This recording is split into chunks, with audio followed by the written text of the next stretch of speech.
possessive rage when Clancy had identified her as Bradford's mistress.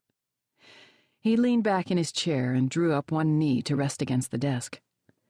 I can see how her closeness to Bradford might be a weapon in the terrorists' hands. He had never met David Bradford, but Daniel was well aware that the man was regarded with deep affection by both Sheikh Alex Ben Rashid, who was the reigning monarch of Seti Khan, and his wife Sabrina. Even old Karim Ben Rashid, the former ruler, was tremendously fond of him. Yes, if Bradford chose to exert a little muscle on behalf of his cher ami, there's no doubt he would have the heir to the throne. Clancy nodded grimly. You're damn right he would. David would be just as upset as Yasmin if he knew about the hijacking. That's why Alex wants this mess cleaned up before David hears about it. Daniel lifted a brow. He doesn't know about it yet? He's in New York at the moment with his wife, Billy. She had to fly to the U.S. to sign a contract for a song she's written.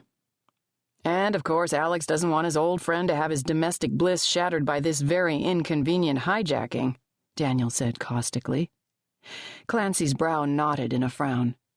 Let's just say he doesn't want David to be made unhappy by this matter. And why the hell are you harping on David's association with Zilah anyway?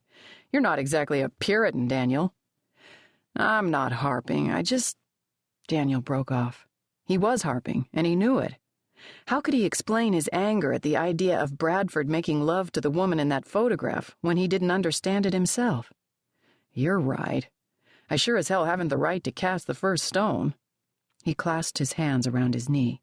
Okay, fill me in. So far, you've told me only that 4 terrorists have hijacked a Seti Khan oil company plane and are holding Zilah Dabala and the pilot hostage to force Ben Rashid to release 2 of their group from a Seti Khan prison. I gather you wouldn't be here unless you wanted my help. What's the scenario? A slight smile touched his lips. I admit to being curious about why you think I'd be interested in the job after my 2 years in official retirement. Clancy scowled. Alex was overgenerous, as usual. How does he expect me to run an efficient security system if he makes my best man rich enough to quit the business? You could have suggested that he not give me those oil wells, Daniel said with a grin. Your opinion carries a good deal of weight with Alex. After you saved Sabrina and her son when that nut tried to shoot them? Clancy asked sourly. I'm just surprised he didn't give you a seat on the board of Seti Khan Oil as well. He offered to do that. But I told him I'd just as soon the company stayed solvent. Daniel's eyes were twinkling. I'm no businessman. No, your talents lie in other directions, Clancy agreed. And so does your experience. That's why I'm here. I would have handled the matter myself, but the situation has become a little touchy. Touchy? As in complicated. Clancy's lips tightened. All right, here's the way it's shaping up. He leaned forward in the cane chair, and his words fired out with machine gun rapidity. The terrorists are headed by one Ali Hassan, who is the brother of one of the prisoners being held in Merisef.